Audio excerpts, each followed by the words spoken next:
Once upon a time, there was a monk who lived in a tiny monastery in a little village.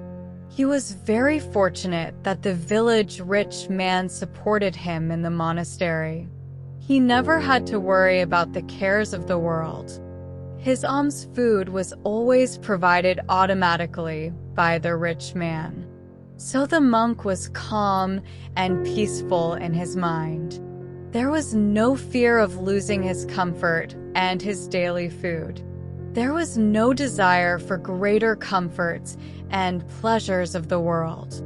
Instead, he was free to practice the correct conduct of a monk, always trying to eliminate his faults and do only wholesome deeds. But he didn't know just how lucky he was. One day, an elder monk arrived in the little village. He had followed the path of truth until he had become perfect and faultless. When the village rich man saw this unknown monk, he was very pleased by his gentle manner and his calm attitude. So he invited him into his home. He gave him food to eat, and he thought himself very fortunate to hear a short teaching from him. He then invited him to take shelter at the village monastery. He said, "I will visit you there this evening to make sure all is well." When the perfect monk arrived at the monastery, he met the village monk. They greeted each other pleasantly. Then the village monk asked, "Have you had your lunch today?" The other replied, "Yes, I was given lunch by the supporter of this monastery. He also invited me to take shelter here." The village monk took him to a room and left him there. The perfect monk passed his time in meditation. Later that evening, the village rich man came. He brought fruit drinks, flowers, and lamp oil in honor of the visiting holy man.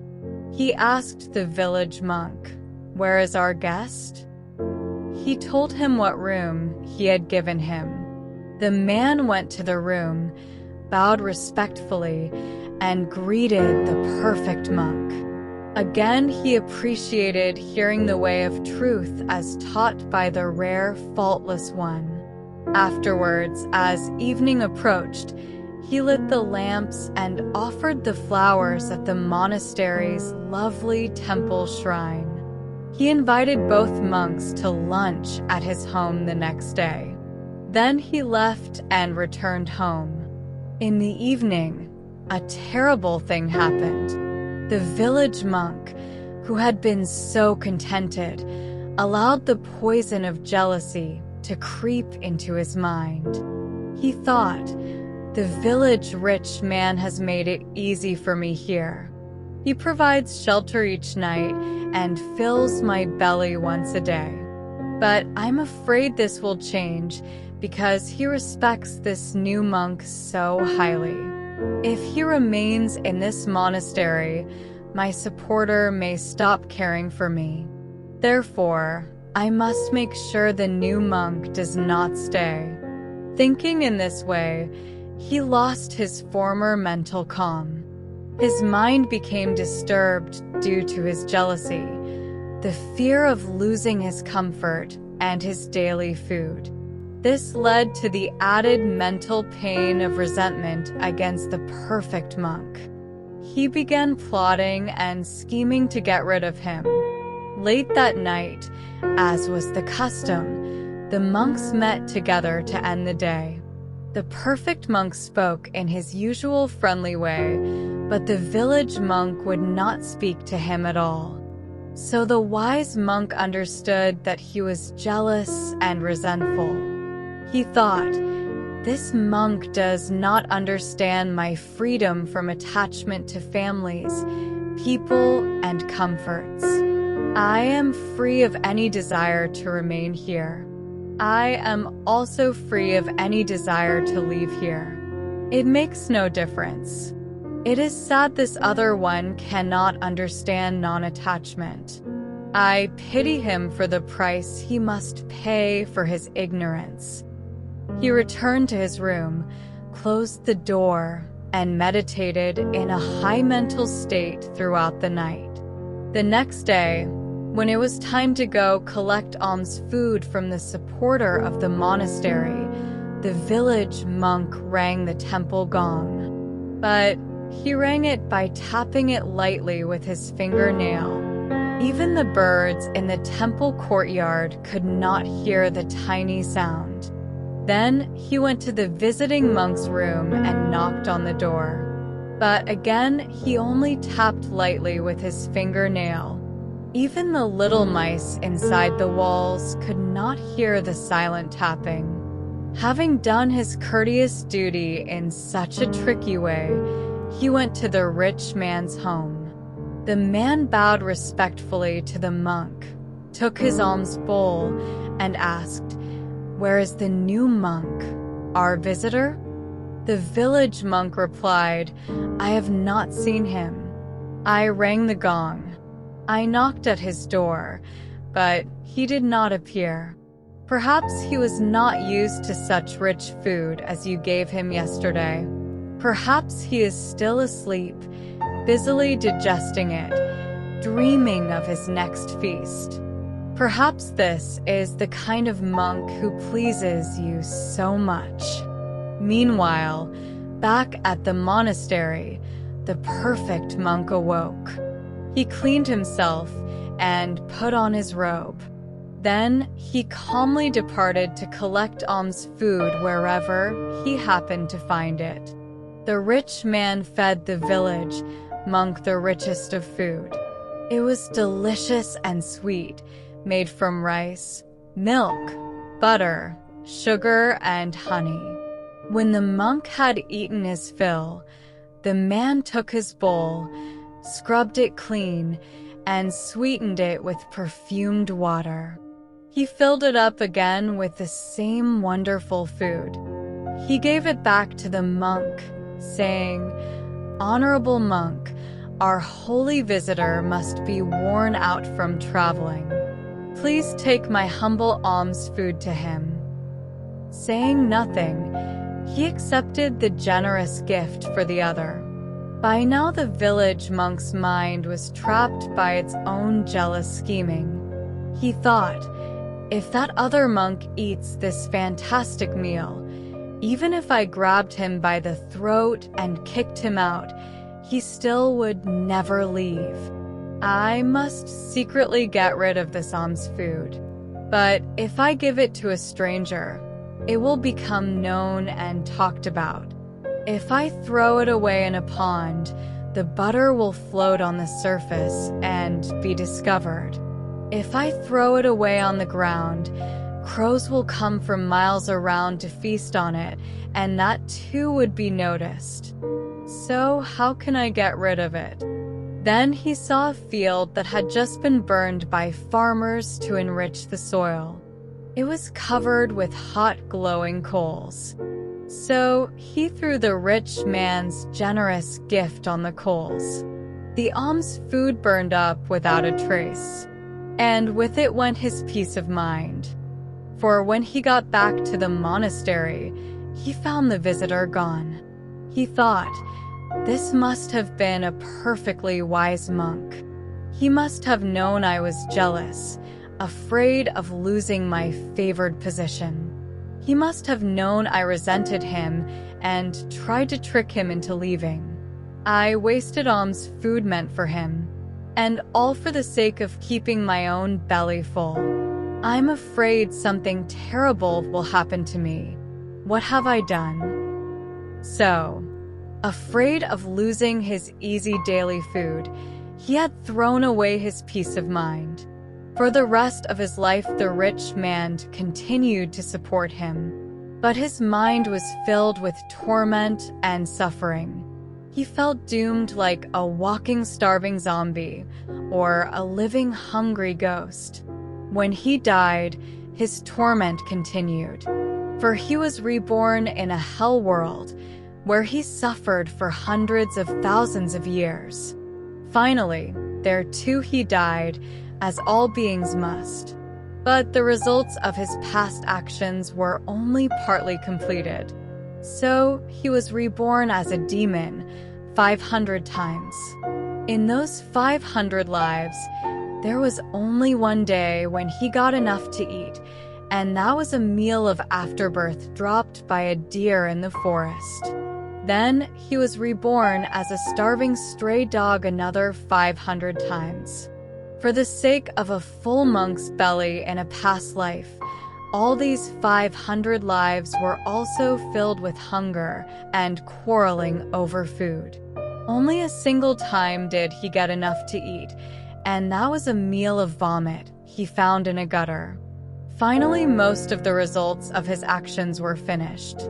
Only then was he so very fortunate enough to be reborn as a human being. He was born into the poorest of the poor beggar families of the city of Kasi in northern India. He was given the name Mittavinda. From the moment of his birth, this poor family became even more poor and miserable. After a few years, the pain of hunger became so great that his parents beat him and chased Mittavinda away for good. They shouted, "Be gone forever. You are nothing but a curse." Poor Mittavinda. So very long ago, he had not known how lucky he was. He was contented as a humble village monk, but he allowed the poison of jealousy to enter his mind, the fear of losing his easy daily food. This led to the self-torture of resentment against a perfect monk and to trickery in denying him one wholesome gift of alms food. And it took 1,001 lives for the loss of his comfort and daily food to be completed. What he had feared, his own actions had brought to pass. Little did poor Mittavinda know that his lives of constant hunger were about to come to an end. After wandering about, he eventually ended up in Benares. At that time, the enlightenment being was living the life of a world-famous teacher in Benares. He had 500 students. As an act of charity, the people of the city supported these poor students with food. They also paid the teachers fees for teaching them. Mittavinda was permitted to join them. He began studying under the great teacher, and at last, he began eating regularly. But he paid no attention to the teachings of the wise master. He was disobedient and violent. During 500 lives as a hungry dog, quarreling had become a habit. So he constantly got into fist fights with the other students. It became so bad that many of the students quit. The income of the world-famous teacher dwindled down to almost nothing. Because of all his fighting, Mittavinda was finally forced to run away from Benares. He found his way to a small, remote village. He lived there as a hard-working laborer, married a very poor woman, and had 2 children. It became known that he had studied under the world-famous teacher of Benares. So the poor villagers selected him to give advice when questions arose. They provided a place for him to live near the entrance to the village, and they began following his advice. But things did not go well. The village was fined 7 times by the king. 7 times their houses were burned, and 7 times the town pond dried up.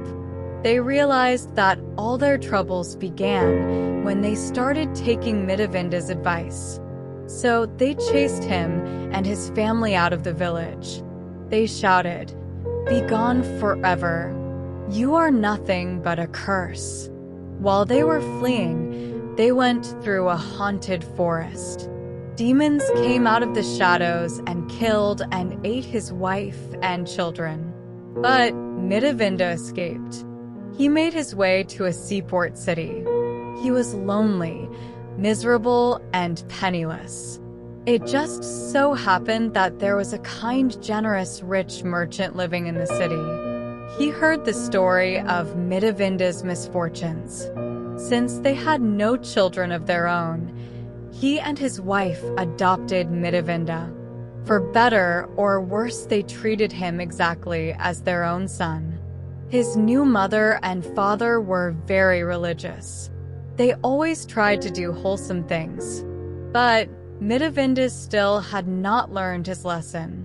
He did not accept any religion, so he often did unwholesome things. Sometime after his father's death, his mother decided to try and help him enter the religious life. She said, "There is this world, and there is the one to come.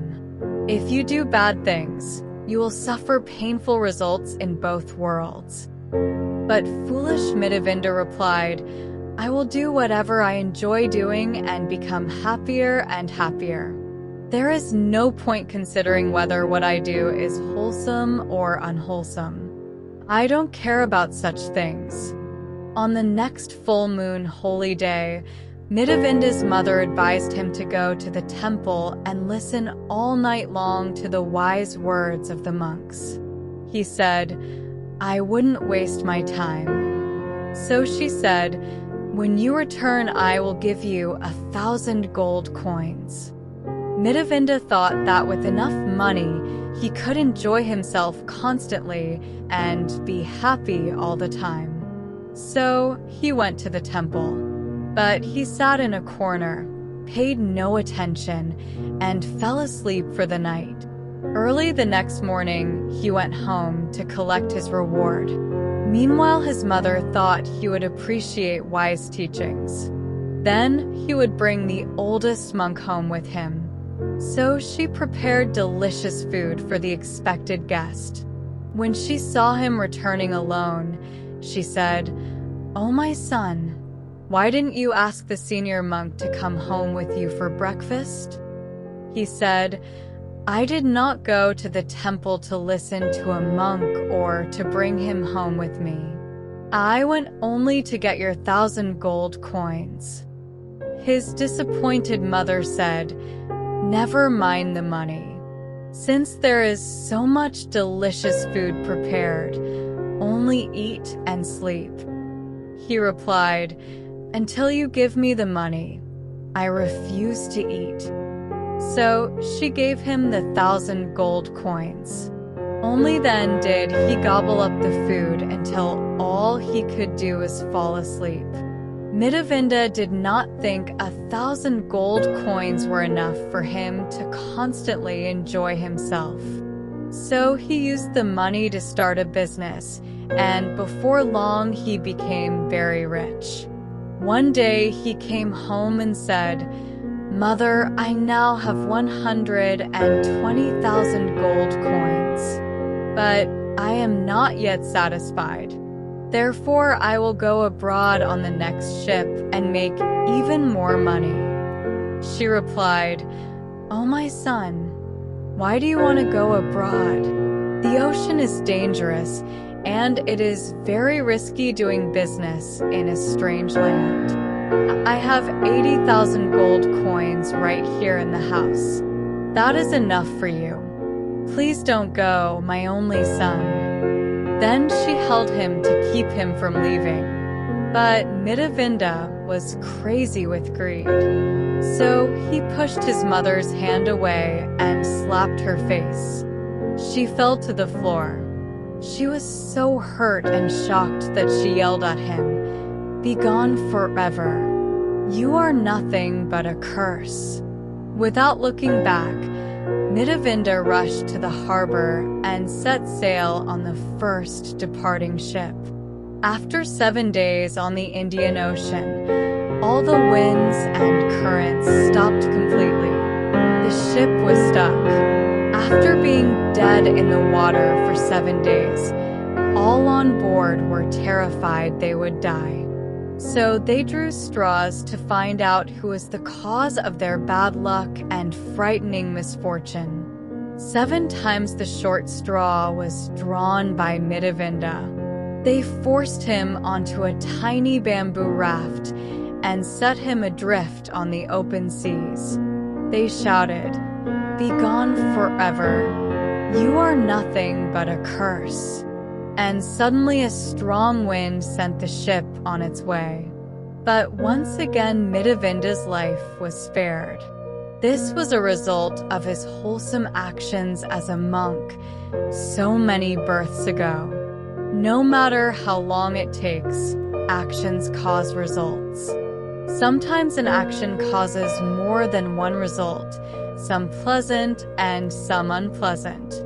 It is said there are asuras who live through such mixed results in an unusual way. Asuras are unfortunate, ugly gods. Some of them are lucky enough to change their form into beautiful young dancing girl goddesses. These are called apsaras. They enjoy the greatest pleasures for 7 days. But then they must go to a hell world and suffer torments as hungry ghosts for 7 days. Again they become apsara goddesses, back and forth, until both kinds of results are finished. While floating on the tiny bamboo raft, it just so happened that Mittavinda came to a lovely glass palace. There he met 4 very pretty apsaras. They enjoyed their time together, filled with heavenly pleasures, for 7 days. Then, when it was time for the goddesses to become hungry ghosts, they said to Mittavinda, "Wait for us just 7 short days, and we will return and continue our pleasure." The glass palace and the 4 apsaras disappeared. But still Mittavinda had not regained the peace of mind thrown away by the village monk so very long ago. 7 days of pleasure had not satisfied him. He could not wait for the lovely goddesses to return. He wanted more and more. So he continued on in the little bamboo raft. Lo and behold, he came to a shining silver palace with 8 apsara goddesses living there. Again, he enjoyed 7 days of the greatest pleasure. These apsaras also asked him to wait the next 7 days and disappeared into a hell world. Amazing as it may seem, the greedy Mittavinda went on to 7 days of pleasure in a sparkling jewel palace with 16 apsaras. But they too disappeared. Then he spent 7 days in a glowing golden palace with 32 of the most beautiful apsaras of all. But still he was not satisfied.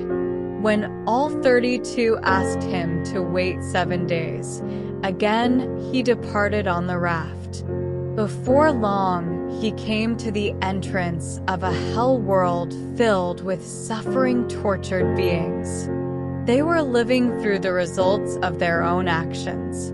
But his desire for more pleasure was so strong that Mittavinda thought he saw a beautiful city surrounded by a wall with 4 fabulous gates. He thought, "I will go inside and make myself king." After he entered, he saw one of the victims of this hell world. He had a collar around his neck that spun like a wheel, with 5 sharp blades cutting into his face, head, chest, and back. But Mittavinda was still so greedy for pleasure that he could not see the pain right before his eyes. Instead, he saw the spinning collar of cutting blades as if it were a lovely lotus blossom. He saw the dripping blood as if it were the red powder of perfumed sandalwood. And the screams of pain from the poor victims sounded like the sweetest of songs. He said to the poor man, "You've had that lovely lotus crown long enough. Give it to me, for I deserve to wear it now." The condemned man warned him, "This is a cutting collar, a wheel of blades." But Mittavinda said, "You only say that because you don't want to give it up." The victim thought, "At last the results of my past unwholesome deeds must be completed. Like me, this poor fool must be here for striking his mother. I will give him the wheel of pain." So he said, "Since you want it so badly, take the lotus crown." With these words, the wheel of blades spun off the former victim's neck and began spinning around the head of Mittavinda. And suddenly all his illusions disappeared. He knew this was no beautiful city, but a terrible hell world. He knew this was no lotus crown, but a cutting wheel of blades, and he knew he was not king, but prisoner. Groaning in pain, he cried out desperately, "Take back your wheel! Take back your wheel!" But the other one had disappeared. Just then the king of the gods arrived for a teaching visit to the hell world. Mittavinda asked him, "O king of gods, what have I done to deserve this torment?" The god replied, "Refusing to listen to the words of monks, you obtained no wisdom, but only money. 1,000 gold coins did not satisfy you, nor even 120,000. Blinded by greed, you struck your mother on your way to grabbing greater wealth still. Then the pleasure of 4 apsaras in their glass palace did not satisfy you. Neither 8 apsaras in a silver palace, nor 16 in a jewel palace. Not even the pleasure of 32 lovely goddesses in a golden palace was enough for you. Blinded by greed for pleasure, you wished to be king. Now at last, you see your crown is only a wheel of torture, and your kingdom is a hell world. Learn this, Mittavinda. All who follow their greed wherever it leads are left unsatisfied. For it is in the nature of greed to be dissatisfied with what one has, whether a little or a lot. The more obtained, the more desired, until the circle of greed becomes the circle of pain." Having said this, the god returned to his heaven world home. At the same time, the wheel crashed down on Mittavinda. With his head spinning in pain, he found himself adrift on the tiny bamboo raft. Soon he came to an island inhabited by a powerful she-devil. She happened to be disguised as a goat. Being hungry, Mittavinda thought nothing of grabbing the goat by a hind leg, and the she-devil hiding inside kicked him way up into the air. He finally landed in a thorn bush on the outskirts of Benares. After he untangled himself from the thorns, he saw some goats grazing nearby. He wanted very badly to return to the palaces and the dancing girl Apsaras. Remembering that a goat had kicked him here, he grabbed the leg of one of these goats. He hoped it would kick him back to the island. Instead, this goat only cried out. The shepherds came and captured Mittavinda for trying to steal one of the king's goats. As he was being taken as a prisoner to the king, they passed by the world-famous teacher of Benares. Immediately, he recognized his student. He asked the shepherds, "Where are you taking this man?" They said, "He is a goat thief. We are taking him to the king for punishment." The teacher said, "Please don't do so. He is one of my students. Release him to me, so he can be a servant in my school." They agreed and left him there. The teacher asked Mittavinda, "What has happened to you since you left me?" He told the story of being first respected and then cursed by the people of the remote village. He told of getting married and having 2 children, only to see them killed and eaten by demons in the haunted forest. He told of slapping his generous mother when he was crazy with greed for money. He told of being cursed by his shipmates and being cast adrift on a bamboo raft. He told of the 4 palaces with their beautiful goddesses, and how each time his pleasure ended, he was left unsatisfied. He told of the cutting wheel of torture, the reward for the greedy in hell. And he told of his hunger for goat meat that only got him kicked back to Benares without even a bite to eat. The world-famous teacher said, "It is clear that your past actions have caused both unpleasant and pleasant results, and that both are eventually completed. But you cannot understand that pleasures always come to an end. Instead, you let them feed your greed for more and more. You are left exhausted and unsatisfied, madly grasping at goat legs. Calm down, my friend, and know that trying to hold water in a tight fist will always leave you thirsty."